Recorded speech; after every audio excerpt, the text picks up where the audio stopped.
Welcome! I'm Tom Vasel. I'm Alex Radcliffe. And we're here at the World Series of Board Gaming 2024. And this is our afternoon delight of verbiage. We are talking in between everything else. In just 3 hours, we'll have our third, actually, streamed the championship ring games. We'll have 2 of those happening today. Ra is coming up. And, yeah, with special guest Lady Gaga, who's doing a residency here in Vegas. I'm just making all this up. Is she? There's a lot of people doing residencies in Vegas. Anyway, Alex here. For people who don't know you on the Dice Hour, why don't you tell us who you are? I'm Alex Radcliffe from the YouTube channel Board Game Co. And I like board games, talk a lot about board games, and I'm at WSGB, the World Series of Board Gaming, because it's about board games primarily. Is that all you do? I also work for Gamefound. Is that what you're waiting for? I work for Gamefound. I'm a CMO of Gamefound, and this is relevant to this conversation to a small degree because we are talking about relevant to this to a lot degree. What are you talking about? Is my job no longer relevant? That's what people at home would like to know. Yeah, so the what we're doing is we're just talking about crowdfunding in general. There's so as a quick primer, if you don't know what crowdfunding is, you're not watching the Dice Hour a lot because we talk about it all the time. But it started with a website called Kickstarter, which people did to back games, to get people to back their games. Kickstarter is said to be by many people not pre-order service. Definitely not true. That's definitely what it is. But Kickstarter is for helping people get their projects off the ground. The first well-known one was Alien Frontiers, and the first one that made bank was Zombicide. And it's gone on from then. A competitor to Kickstarter started called Indiegogo. You probably never heard of them. They still exist. Yeah. They are basically now, if you, let's say you were a rich person and underneath the table you had a dog that ate the scraps you threw them, that is what Indiegogo is to Kickstarter. And I'm not being mean there. That is exactly what it is. And I know this because that's where Kickstarter projects go to undie, like zombies. What do you mean undie? Well, they're still there. They're like, we fund it, but please give us more money. Oh, yes. The follow-up campaign. The follow-up campaigns. Yeah, Indiegogo had a few campaigns here and there that were like real campaigns, but we were on Indiegogo to Dice Tower. Like I said, a few campaigns here and there that was real. But it is definitely not the place where board games, tabletop as a genre, tends to thrive. And then several years ago, Gamefound. So Kickstarter, for some unknown reason, has refused to make a pledge manager. I do not understand why. They just never have. They also don't make a search engine. In fact, Kickstarter kind of sucks about everything in general. I love this conversation. I'm being serious here. I'm trying to be. It's just the truth of it. But KickTrack exists because Kickstarter. By the way, where's the KickTrack for Gamefound? So that's a great question. Well, so many things to get into today. We're going to get lost across everything. One easy answer. You were about to say we don't need one, but you're too late. No, I like having. There's actually 2 sites. There's KickTrack and there's Tabletop Analytics. Are you familiar with that one? Tabletop Analytics, great site. Both of them currently only track Kickstarter. I believe there are things in the work to hopefully get them to a corporate Gamefound, but that's just not their biggest priority at the moment. And to a certain extent, we don't need it, because honestly, if you look at the top funded board games right now, they are kind of currently on Gamefound anyway. You should have led with that. But, all right, so Gamefound started as a pledge manager. Also, Gamefound started mostly because of, remember earlier when I talked about Kickstarter and their suckage? Awakened Realms thought that about Kickstarter, and they were running $1 million projects, so they said, we'll do it ourselves, like Thanos. And so they started their own thing called Gamefound as a pledge manager for a while. So we'll go back even further. Technically, Gamefound originally started literally as an in-house thing for Awakened Realms to have their own service for pledge managers. Right. It then migrated to them starting to let friends use it, because, like, they had friends. They have, people in the space that they talk to, that they work with, and they're like, oh, you like our thing? Go ahead, use it. And then from there, it spread to being a bit of an open door for everyone to be able to use as a free pledge manager at the time.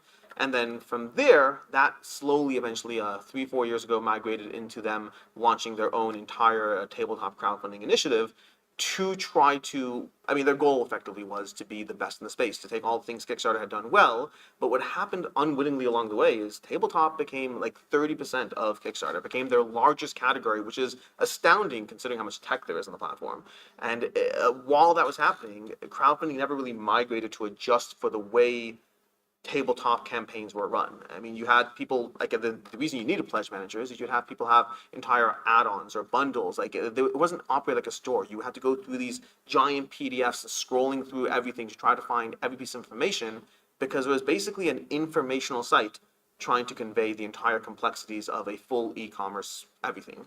And it didn't do a great job of that and never bothered trying to at the time. They have since started to change things. Yeah, and Gamefound is also very much more specific than Kickstarter. Yes. You can do anything on Kickstarter. Gamefound is, well, game is in the name. Yeah. The other pledge managers started, there was Oxfound, right? Oh my gosh. Crowdox. Crowdox. Crowdox. And BackerKit, both very good, both strong competitors against each other. Then they merged. BackerKit bought Crowdox, and that was that. BackerKit has recently, in the past couple of years, started their own pledge manager, like Kickstarter. They came in hot. I mean, when they announced their announcement, they listed a ton of board game companies and other companies that they're working with them. Restoration, Greater Than Games, a whole bunch of big hitters. That has fizzled to some degree. They still have a few game projects on there, but they're mostly in the RPG space and sticker space. Go figure. But there still exists. So And now, comics too. oh, comics. Comics, stickers, pins, and RPGs. They're doing really well in those categories. Kickstarter's still number one. Gamefound is number two, especially if you're board games, or if you work for them, then they're number one.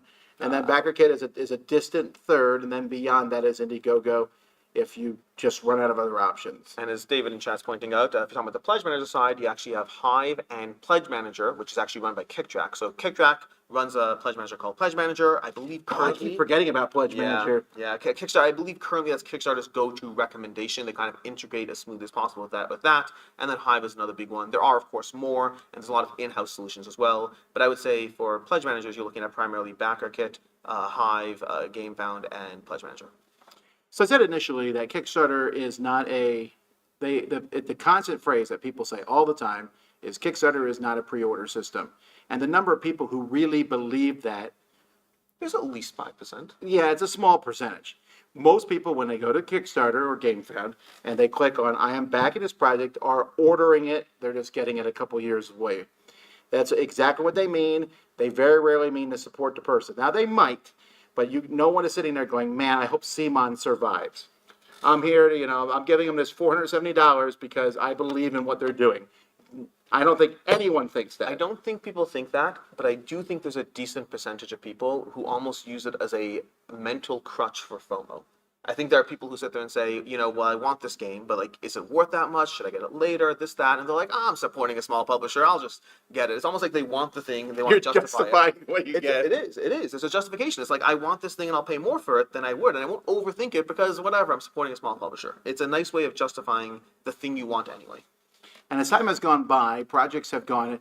Alien Frontiers made less than 50,000 when it started. Huge success. I was very impressed at the time. It was, Zombie Side went over 1 million, I think, or did they go over 1 million with their first one? I think it was 600,000-ish. I don't know this offhand, went by very rough memory, but I think it was in the 600,000-ish range, but I could be completely wrong. And as time has gone by, we have definitely seen ebbs and flows and also changes. I don't remember who the first person invented stretch goals are. I would kick them in the face if I met the person. I mean, stretch goals are the worst. Zombicide, I believe, was the one. I think that we often have. I think actually, watching way back when. I remember watching one of these types of things with you and Rado, I believe, and both of you were saying that the two pivotal things were Alien Frontiers and Zombicide. Alien Frontiers because it was the first popular board game, and Zombicide because it was the first one that did stretch goals. So yeah. Well, anyway, stretch goals.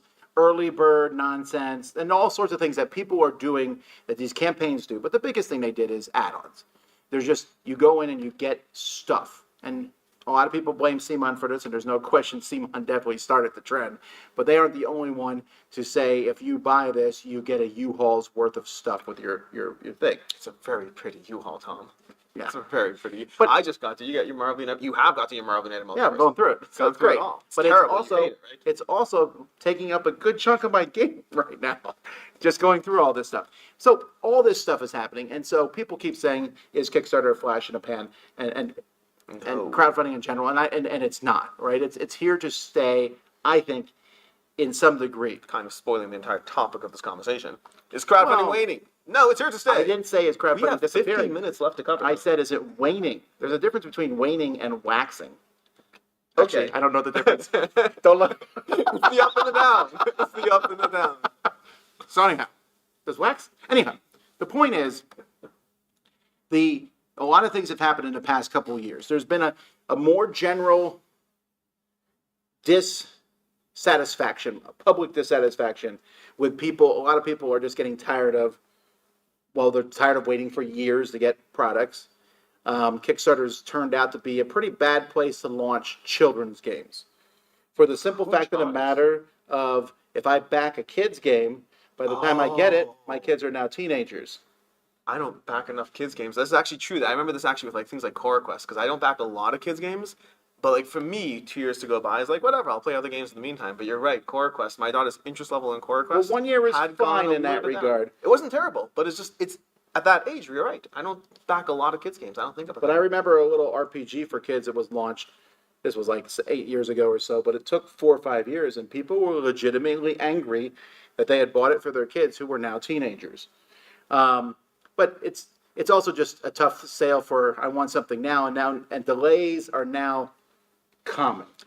Grant Lyon, fantastic comedian in the board game space, fantastic comedian in his own right. Just I like his board game comedy the best. Nah, he's only funny in the board games. He has a bit that is so on point. But he's like, if you try to convince people what Kickstarter is, what crowdfunding is, not just Kickstarter, it'd be insane. Imagine you bought a product off Amazon. You're like, yeah, like, and the guy's like, well, your friend's like, when's it showing up? You're like, oh, it's showing up in like, it's supposed to be 3 weeks, but it's actually already like 4 weeks overdue. I'm still excited. And you're like, and you're gonna keep buying stuff on Amazon? Yeah, I mean, I want more stuff. Like they'll say it'll be in 4 weeks, but we know it's gonna be like 3-4 months. And this is normal. Like somebody jumps onto a crowdfunding comments after and they're like, where's this game? It's like a month late. And people will like jump on it and be like, a month? Please, are you new here? A month is on time. We're good. It's a bizarre thing that we've convinced It's like people Stockholm syndrome. People tell you to calm down. These people are trying as hard as they can. And I really, and joking aside, I don't mean to make light of things that happen in people's lives, but I've discovered that you can say anything negative that happened in your life and it gives you months. You'd be like, my dad died. And people are like, take another year. Yeah. You're like, oh, I'm going through a divorce right now. 6 months, not as bad as your dad died. You know, whatever it is. It's true. You can use that as sympathy. That being said, some companies have stretched the sympathy so far that BGG ratings reflect it. Yes. Okay?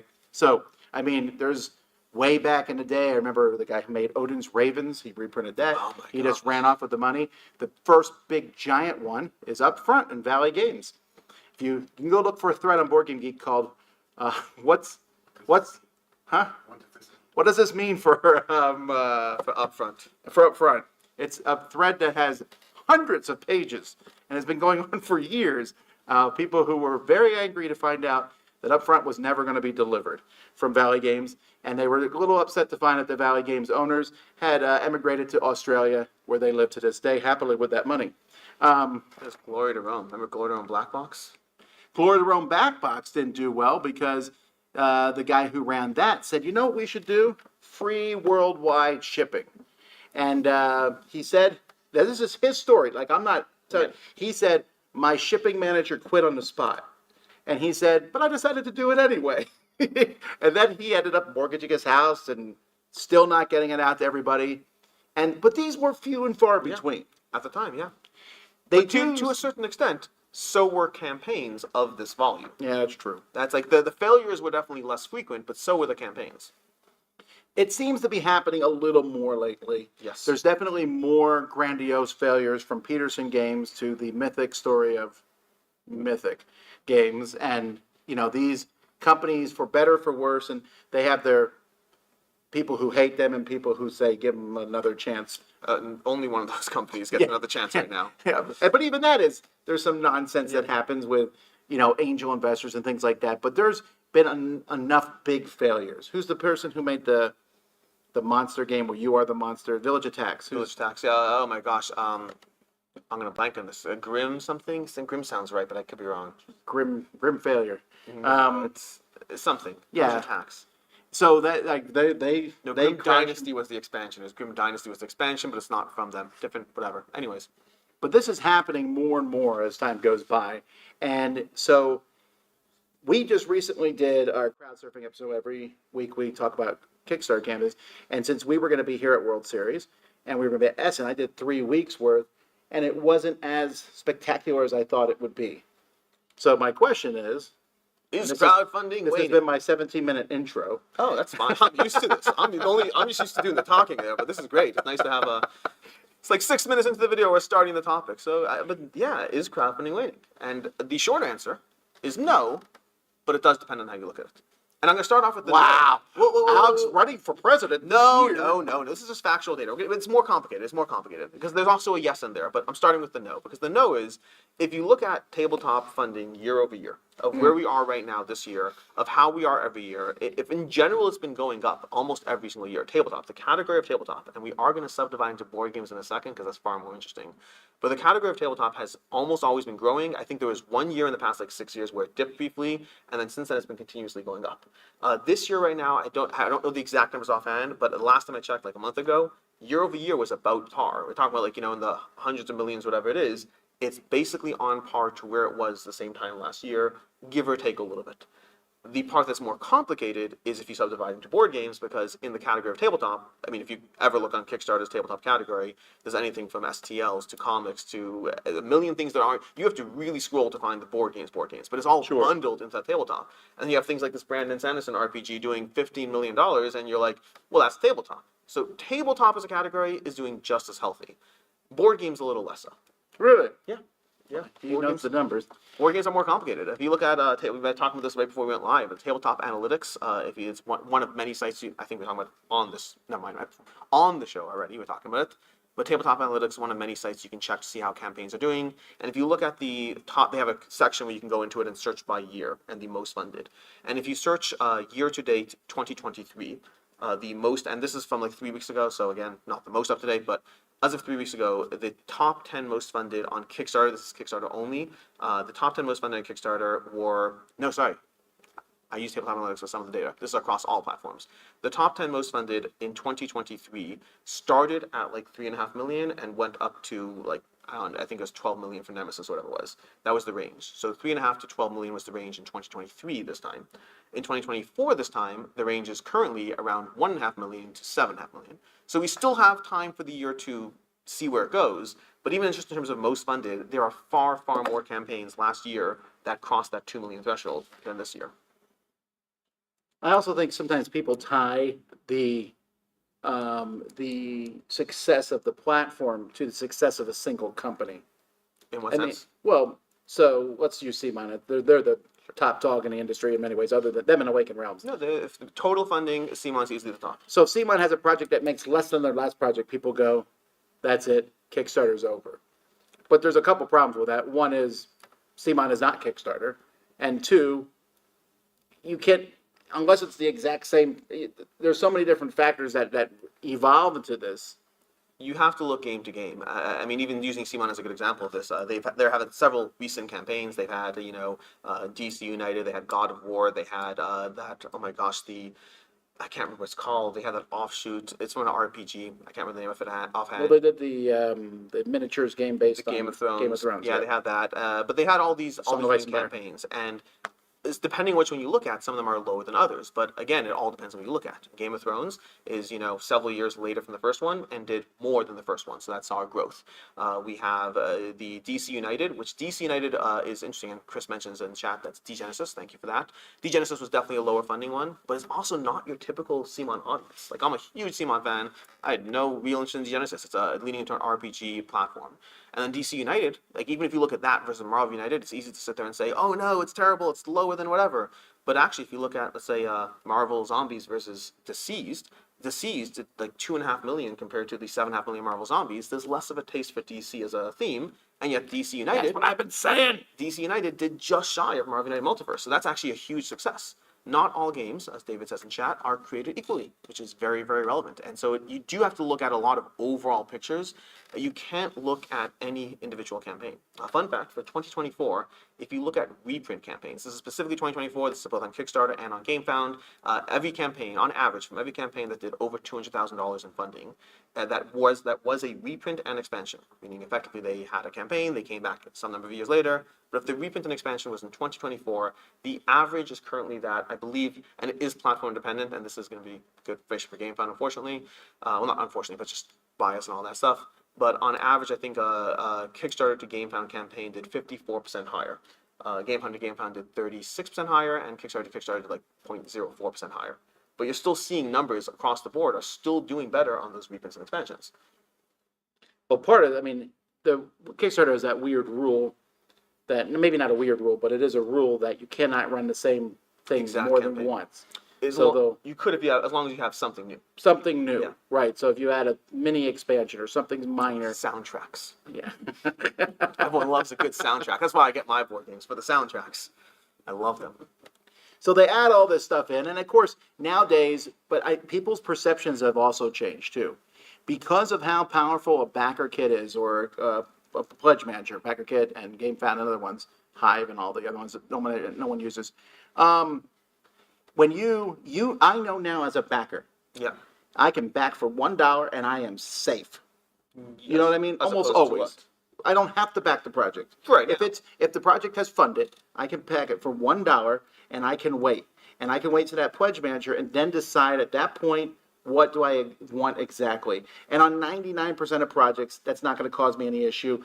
Some projects have limited things, but for, let's say, CMON, Marvel United, I don't have to back it in the last 24 hours. As long as I'm in the door, if I get my foot in the door with $1 or whatever you need to do, I can then back it during the pledge manager, which means pledge manager numbers can go up, and you don't see those numbers. So, again, caveats and all these things. But first of all, Gamefound has a fun little thing where if the creator lets they show it, they do show you those numbers, and they're pretty fun sometimes. Like you have something like, let's say, Earthborn Rangers, which did like just shy of $1 million, did like 950,000 in the campaign, and then post everything, it did like 3.5 million in the pledge manager. Really? It was a little insane. You can see that. If you go to the campaign, it's up to the creator right now to choose to show that, but it's currently present. That one's not typical for the record. That was a huge boost. But usually you expect to see somewhere between 30%, between 20 to 40% is normal, 30% is about par, and if you're going above 50%, you're exceeding the average in general. So that's definitely an exception. But you certainly can, as far as backing later at $1. The two caveats always are, some campaigns, maybe 5% of campaigns, will charge you more in the pledge manager to avoid that behavior. Really? Yeah, some will sit there and say prices will go up in the pledge manager back during the campaign, specifically to avoid the Toms of the world who have figured out the system. Well, to be clear, I don't actually do this because It makes sense too. It makes sense. Less risk, more information, push off everything, and also from a FOMO perspective, because that's going to get to the second point. From a FOMO perspective, if you don't remember, because doing the campaign is when the FOMO is the strongest. You see that new thing, you want that thing, you're like, I want it all, and you're like, just back it at $1. And if you can't be bothered to remember this game was exciting 4 months later, you probably don't need to up your pledge. And some people will move on because this is, as you like to say, it's cult of the future, it's cult of the future. And 4 months later, we don't care about Giant Bling Game campaign number 1. We care about Giant Bling Game campaign number 2, so back that at $1 and repeat the cycle. You'll save yourself a lot of money. or your other project has shown up and you're like, or that. oh, I can't paint all the miniatures. No, that's way too responsible. It's not going to happen.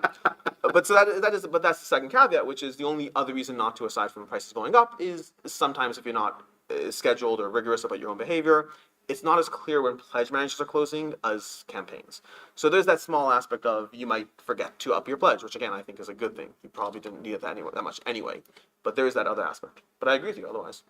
The number of campaigns is also increasing, so it's harder to get noticed amongst the noise, especially with reprints coming back in. So companies are doing more and more. The whole you can only run one project at a time, or until you delivered your last one, is definitely a inconsistently enforced policy. I can't speak for Kickstarters for what they do. I know Gamefound's rule is very much around your first campaign, you have to wait, and after that it's very much case by case. But if this is your first campaign, you can't have 2 in the works if you haven't delivered your first one. You need to have some track record.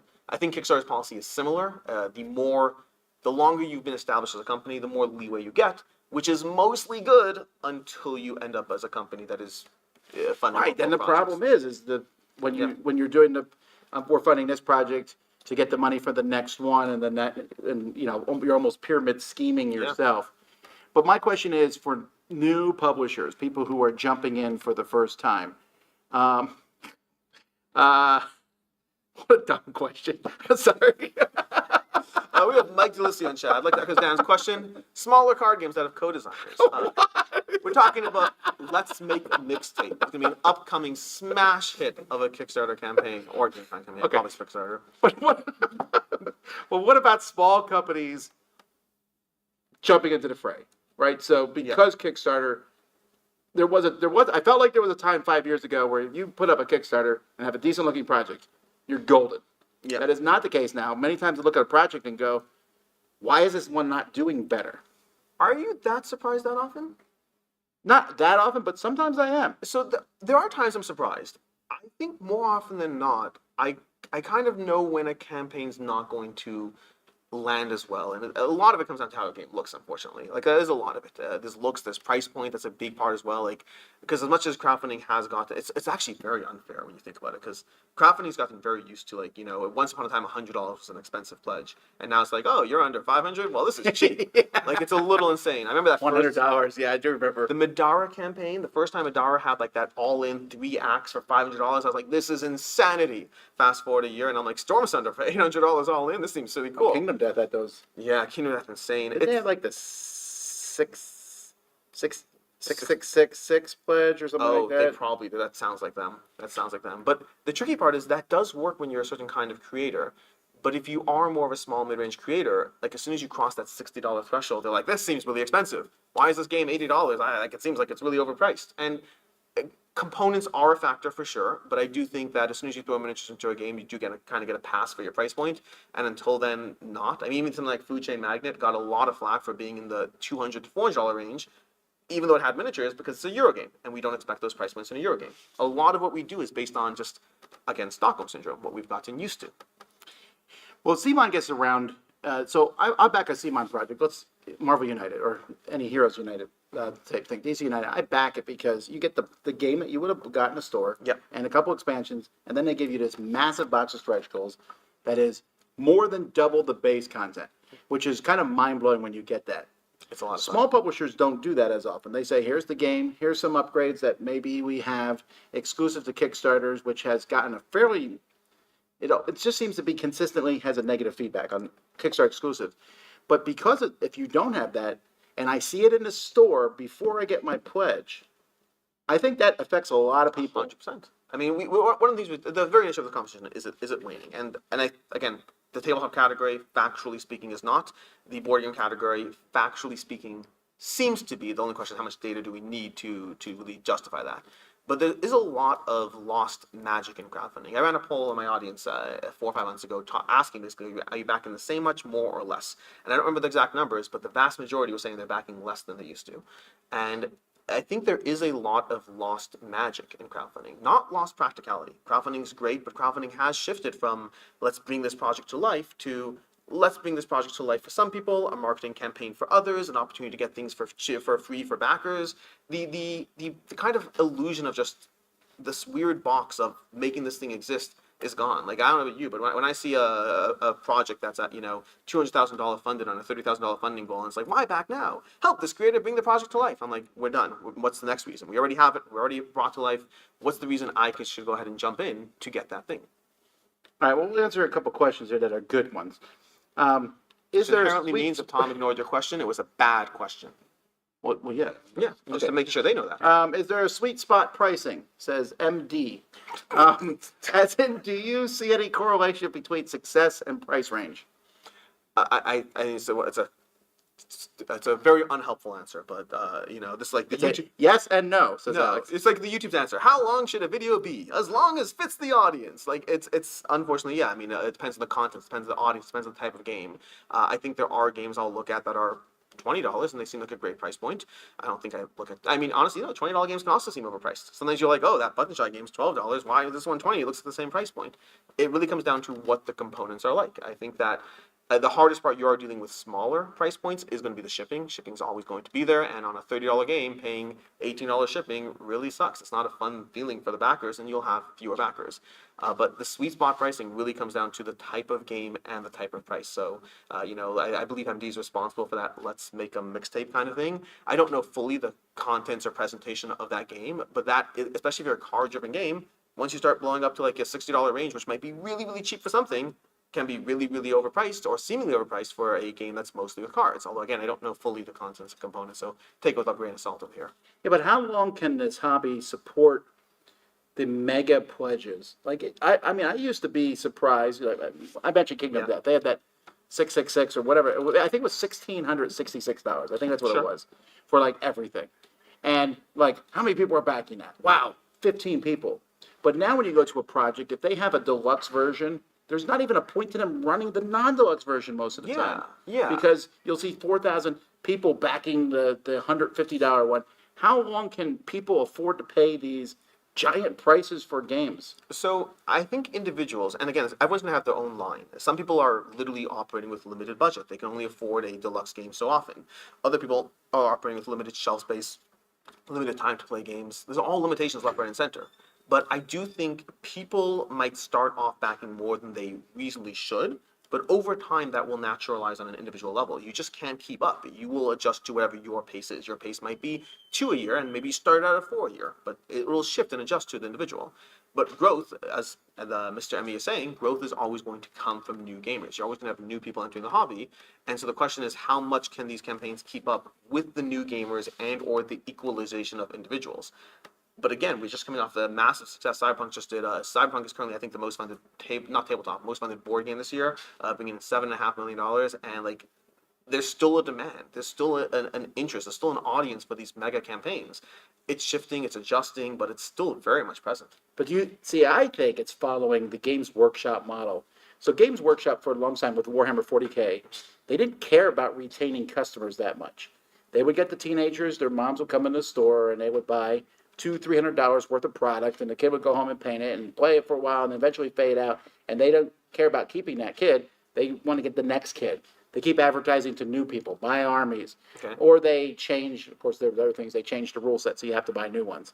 But the point of the matter is I think that in Kickstarter, I think this is happening too. I think there's a churn. Yeah. Someone new comes to the hobby, they're like, everyone else was paying $300 for this game. And the picture in the Kickstarter looks like it's bigger than a human-sized person. Well, I think that Games Workshop may have targeted, that teenage range and whatnot, and then a lot of board gamers are spending money from their own pocket to do that.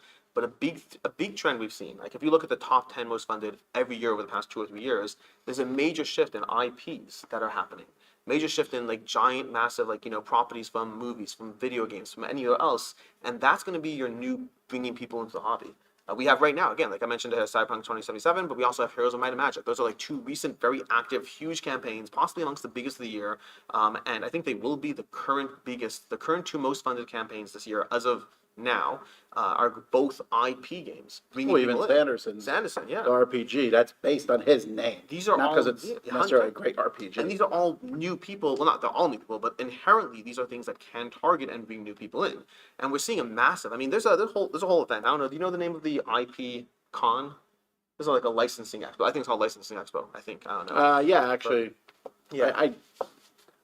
I know Daryl Andrews has gone Yes. there and stuff. Yeah. And different people who work with licenses, they go there and talk to them. I don't know about you. 2-3 years ago, I didn't know Licensing Expo existed. Of course it did. I just didn't know. And then suddenly, like this past year or two on my feed, everyone I'm friends with is at Licensing Expo. All these people in the board game space are going to like pair up their board games with licenses in a way that I never knew was happening. That is a big new trend, and it's a necessary new trend, because as much as a board gamer might look at it and be like, I need to see that the game is good before I justify it. And again, even Heroes of Might and Magic, you're seeing this. The first campaign did $1.5 million, or maybe just shy of $2 million, something like that. And the second campaign is going to cross $5 million. People waited to see if they liked it before the next campaign jumped off. But that being said, the behind the scenes, though, is not as wine and roses as you might think. So I've talked to a lot of these publishers who work with these IPs, and the amount of money they have to pay to get these IPs. Think 18% plus An initial fee. An initial fee, and sometimes the initial fee is like mind-blowing. Like they want $50,000. That's off the top, and then 18% of everything else. And I'm talking low. Yeah, I know. I think the one I heard, again, no specific projects, but I know at least one project that someone paid $500,000 for the IP. Like that's just the IP. That's not even the game. That's nothing else. That's just the right to produce that game. So you're seeing a really big thing. And what's interesting about IPs too is the really expensive IPs, probably Marvel, Star Wars, Lord of the Rings. Well, that's on past, but Marvel and Star Wars and other ones, they don't cost that much more than like getting, I don't know, Greatest American Hero, IP, whatever you might, some old IPs, they're almost all close to 18%. They might be at 15% or something. You'd be surprised at how much an IP costs just in general. Yeah, it's It's a way to get people in. It is expensive. It introduces new costs. And again, going back to that flat fee aspect really means that you have to come with a certain amount just to be viable at all. In general, whenever you have production, one of the things you always see, and this is the whole conversation around, fake funding goals and all that, the costs of initial production are usually the biggest thing you're talking about. If you're talking about miniatures, you're talking about the molds. The molds are going to be a huge thing that a large miniatures game can easily cost hundreds of thousands of dollars just for the initial costs. And then from there, it works out pretty nicely as, percentage basis. And that goes even higher when you're dealing with an IP. David asked about impact of influencers and paid previews. So you got to realize no impact. This is definitely going to be biased from us because we're part of this. I have looked at this a lot. Like, I've seen some projects that I thought would do really well, have 14 paid previews on them, and they're making $2,000. Yep.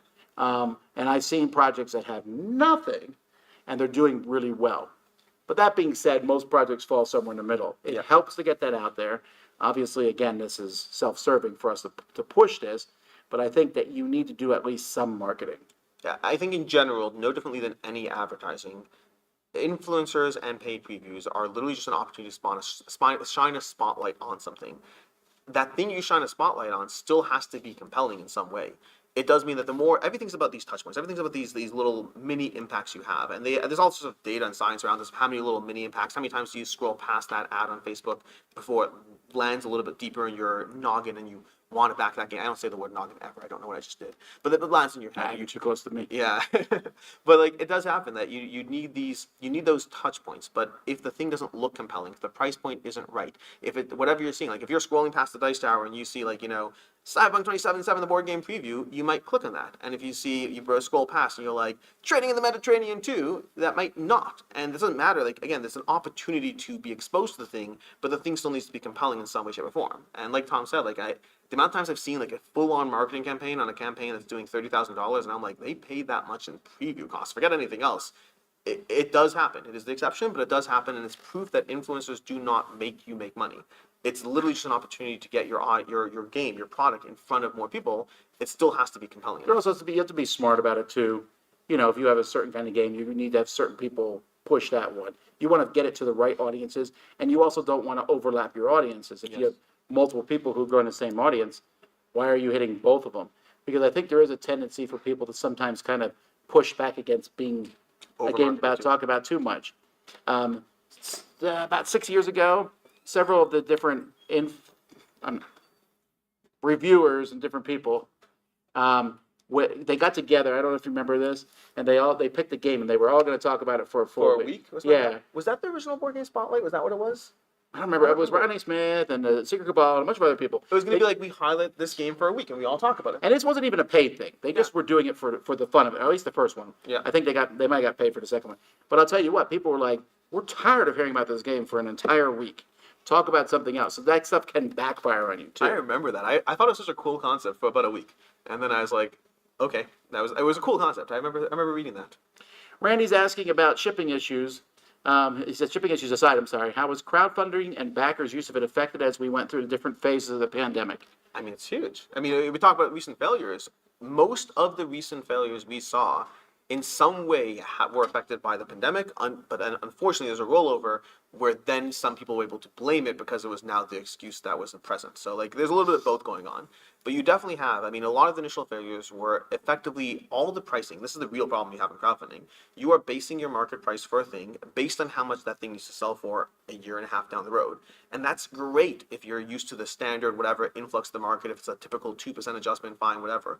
But if you suddenly have changes in the market, which we saw massively during COVID, we saw containers prices skyrocketing, you definitely see a major increase in those costs that you didn't plan for. You charged $80 for a product that, based on all your research and data, should have cost you, $40 to make, ship, and everything, and suddenly it's costing you $62. And suddenly it changes everything in the equation. It is, especially if you are in that situation where you are not necessarily keeping your pots of money as equalized as you should as you run multiple crowdfunding campaigns, it can lead to staggering failures. And we definitely saw that happening where companies that were able to kind of keep that boat afloat campaign to campaign stopped being able to do so during COVID. And we saw companies either folding, and we saw many companies asking for more money. Post-COVID, the initial COVID thing was actually positive. Well, yes. Because everyone was like, we're stuck at home, we're backing everything. Until it we have nothing else to do. Right. Yeah. It was 21 where it really got Yeah. got messy because of all that numbers and stuff. It evened out a bit over 22 and 23. Well, so I mean, I remember watching a great video on this about how, like, because a lot of things are being shipped out of anywhere. Like, you know, you have a lot of technology, and if you're shipping microchips out of, you know, wherever, and you have that increase in costs, you had a lot of people that looking at this. Like, you had a lot of companies who were saying, "Oh, our container prices jumped from 4,000 to 20,000. Okay, we still need that thing. Go ahead and take care of it." And the ratio of increased costs, given the size of the product, meant a lot of companies not in the board game space were able to say, "This is not great. We don't like it, but yes, we'll just do it." And that meant those companies got priority over board game companies that were trying to find and negotiate. Can we get a container for 23,000 instead of 25,000? And you definitely saw like this fascinating videos to watch about how it impacted different spaces. And board games with lower margins and bigger boxes got hit worse. Once things started to clear up, there was a shift as well in final. There's a word, final destination shipping, whatever. There were surcharges domestically that even as container prices started to equalize, surcharges and shipping started to go up as well. We have started to see more of an equalization, and things are mostly back to normal. But companies are also gun shy, which is why prices went up. We talk about. I mean, part of this conversation is why there's some degree of perceptional waning around crowdfunding, and every time a company folds, every time you get hit with a $20 surcharge, and every time the new campaign is 15% more expensive because everyone running the campaigns are like, we have to plan for the unknown now. Right. We have to adjust based on not knowing what happens in a year and a half, and all these small things add up to just a small drop of excitement for that next campaign. Sydney says Lego over time shifted to support older, deeper pocketed consumers. That's definitely the case, right? Lego, when I was a kid, Lego was for kids. That is, now it's for kids, but mostly their parents. What do you think the target age is on average for campaigns, and has it been increasing? I definitely feel like, crowdfunding is targeting affluent Gen X mostly Gen X, not even boomers, but mostly Gen X. They're targeting people who have a lot of money, a lot of disposable income, and saying, hey, spend this because you're getting a deal. You're getting, I mean, especially for people who bought, back when I was a teenager, as a Gen Xer, I was a teenager, if you went and bought Warhammer models, they were expensive. They were really expensive. You couldn't afford it. Now I can afford it. And Simon or Awakened Realms just offer me 600 million miniatures for the low price of $198. Honestly, if you are a Games Workshop fan, those price per miniatures on board games look amazing. They really do. It's a little insane. You walk. I mean, I did Warhammer Fantasy back in the day, and like you could buy like it was expensive. It was like $2 to $3 a mini sometimes. And that was way back then. Now it's much more. And now you you click on that little product page, and you're like, we're down to 40 cents a mini. This is amazing. I'm going to paint them. You're not going to paint them. I'm going to paint them and play with them, and you're probably not going to play with them too. But I'll be excited about the next campaign. Some of those things are true. But yeah, it's different. Yeah, so I don't know if that's a bad or good thing, right? Because again, sometimes something that's priced too low on Kickstarter has a perceived not valuable enough to be put on Kickstarter. In fact, I feel that I'm seeing more games skipping Kickstarter that are smaller and going direct to, I won't even say retail, direct to consumers. Sometimes it's retail, sometimes it's consumers. I think smaller games have to be. And we mentioned this earlier already, but like it's something that is a kind of hidden cost you have to deal with when you run crowdfunding campaigns. Is like if you go to a miniature market, Game Nerds, whatever online store you are, and you buy with like this free shipping, whatever it is, once something's in a place where it got there in bulk and you're able to send it off, it's a lot easier. The logistics of a crowdfunding company, of having to run a campaign and get it where it needs to go, it's very different. And our free shipping from Amazon, free shipping from Game Nerds, wherever you are going, perceptually it's much easier, but then those costs on crowdfunding campaigns, they're not the company trying to make money off of you. Very often they're subsidized, but you have these small box games and that price point. I mean, companies don't have to play these games. It's these weird, stupid games they have to play sometimes where they're like, oh, shipping's going to cost me $18. Well, that might be too much perceptually, so I'll lower the cost by $6 and I'll put the cost of the game higher by $6, and that way it all looks better. And you have to play these games because that shipping seems like a sunk cost. To the person buying that $30 game with $18 shipping, it feels like you're losing $18. But buying a $36 game with $12 shipping, it feels better. Yeah, because you're also often charged multiple times. Yeah. So I'll tell you when we're going to get exciting over here. How many times do we get charged, Tom? Well, no, I'm not talking about. I'm not talking about the being held hostage over shipping charges. No, I'm not talking about that either. I'm just talking about Chris knows what I'm talking when about. the campaign is over. I'm like, good, that's done. Then a year later, they're like, we're ready. It's time to pay shipping. And I go and I see shipping's $30. I'm like, $30 for this game is a pretty good deal. Because that's what I'm looking at in my mind.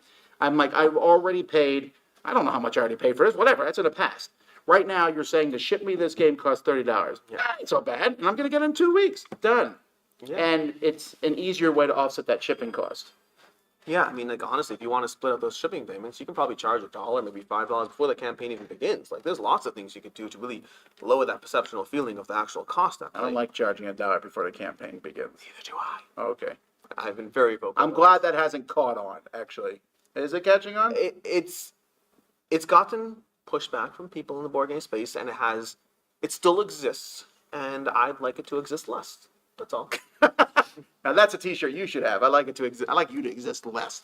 There's no you. There's no people. But this, honestly, it is a fascinating separate conversation. But again, part of the conversation is the magic of crowdfunding isn't gone. And this actually wasn't on my topical list to cover, but I'm excited now.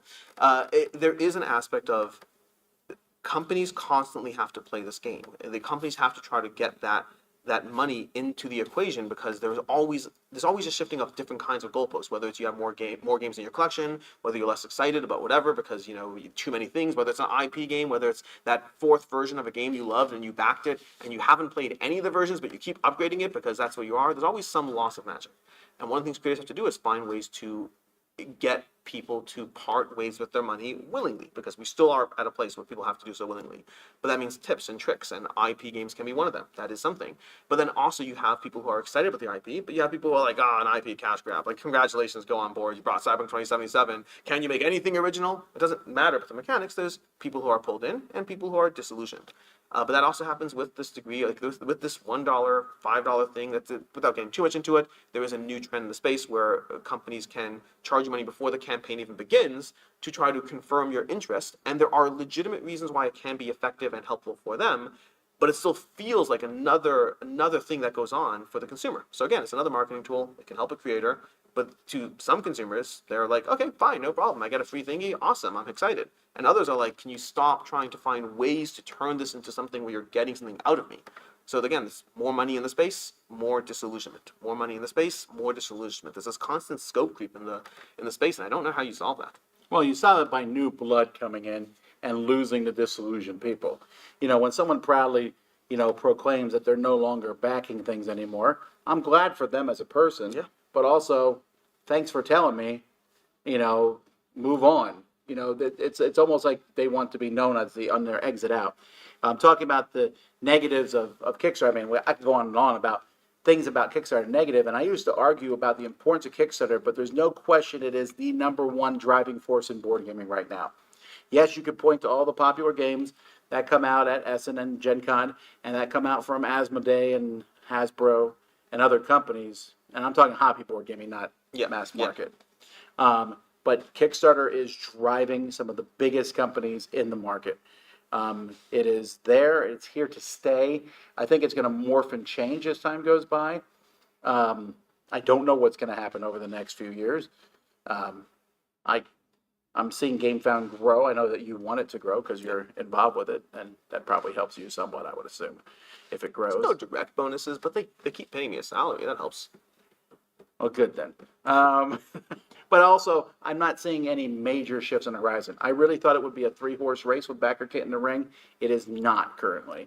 It is still Gamefound and Kickstarter, and that's, again, only in the board game space. Yes. If you're tech and you want to back something that's not going to work when you buy it years later and you have to buy your employees a different Christmas present, you can still go to Kickstarter. All right? That's not specific. That's just a random example. Tech has a high failure rate. One of the reasons board games did grow so much is that's the other thing as well. People don't always realize, as much as there are failures in the board game space, as much as there are companies that close their doors, the failure rate in the board game space compared to almost any industry on crowdfunding is astronomically low. It really does feel like there's a natural fit between tabletop creators and between the crowdfunding concept, even though it has morphed and changed. And there's always like the little bit degree of what's it called? The sky is falling. The sky is falling aspect mentality going on. A big one is always around small creators. I know small creators can't build the dream anymore. That's not really true. It used to be a small creator would raise $5,000. People were like, wow, crowdfunding. Nowadays, a small creator can raise $20,000. People are like, it's not what it used to be. You're right. It's much, much higher. A small creator can raise $1 million if they start their first project right. Yeah. And I also still will argue, I don't understand why how being small is better.